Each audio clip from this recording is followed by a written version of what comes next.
অন্যান্য বারের মতো এবারেও যথাযোগ্য মর্যাদার সঙ্গে মহান বিপ্লবী নেতা লেনিনের জন্মবার্ষিকী পালন করল সিপিআইএম এর রাজ্য কমিটি। এই বছর ১৫৭তম জন্মবার্ষিকী পালিত হয়েছে। এই উপলক্ষে বুধবার দলের রাজ্য দপ্তরে এক সংক্ষিপ্ত অনুষ্ঠানের আয়োজন করা হয়। উপস্থিত সবাই মহামতি লেনিনের প্রতিকৃতিতে পুষ্পার্ঘ অর্পণ করে শ্রদ্ধা জানান। অনুষ্ঠানে ছিলেন দলের রাজ্য কমিটির সদস্য তথা প্রাক্তন মন্ত্রী মানিক দে সহ অন্যান্য নেতৃত্ব কর্মীরা। মানিক দে তাঁর বক্তব্যে লেনিনের জীবন আদর্শ, সমাজতান্ত্রিক চিন্তাধারা এবং শ্রমজীবী মানুষের অধিকার রক্ষায় তাঁর গুরুত্বপূর্ণ ভূমিকার কথা তুলে ধরেন।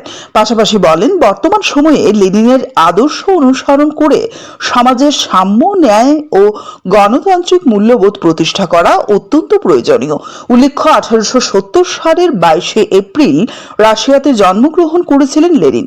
তিনি প্রয়াত হন 1924 সালের 21শে জানুয়ারি। সমাজতন্ত্র একটা পরিপূর্ণ গণতন্ত্রের অনেক রকম ব্যাখ্যা আছে। গণতন্ত্র হলো একটুকু পুঁজিবাদী গণতন্ত্র। সেই গণতন্ত্রে যেমন আমাদের দেশে আমরা দেখছি, সারা পৃথিবী দেখছি, মুষ্টিমেয় লোকেরা ভোগ করছে, বিলাস করছে, আর সাধারণ মানুষ সমস্ত অধিকার পেয়ে বলছে। যখনই প্রতিবাদ করতে চায় অত্যাচার নেমে আসে, বিদ্রোহ নেমে আসে। সেটা কলম ধরুক, মতামত প্রকাশ করুক, আন্দোলনে নামুক, লড়াইতে নামুক, এবং সমস্ত ক্ষেত্রে এটাকে তারা অস্বীকার করে। এটা হল পুঁজিবাদের দুর্বলতা। এবং কমরেড লেনিন তখনকার পরিস্থিতিতে বলে গিয়েছিলেন যে পুঁজিবাদ নিজের মধ্যে যখন আভ্যন্তরীণ সংকটে নিমজ্জিত হয়, তখনই কিন্তু পুঁজিবাদ পরে কি সাম্রাজ্যবাদে পরিণত হয়। তখন সারা পৃথিবীটাকে তারা লুট করার জন্য ভাগ বটরা করতে চায়। পুঁজিবাদী ব্যবস্থা অনেক কোন এলাকাটা সেই লুটপাট করে, এটাকে নিয়ে কিন্তু তাদের মধ্যে একটা আভ্যন্তরীণ দ্বন্দ্ব দেখা দেয়।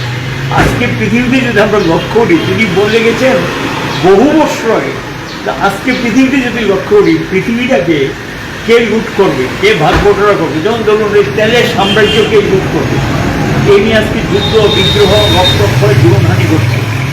আর কোথায় মানুষের সুখ দুঃখের মানে বিষয়গুলি বুঝবেন, তাদের সমস্যাগুলো সমাধানের কথা চেষ্টা করবেন, তা না করে যুদ্ধে সমরাস্ত্র তৈরি করার জন্য সমস্ত শক্তি নিয়ে ঝাঁপিয়ে পড়েছে।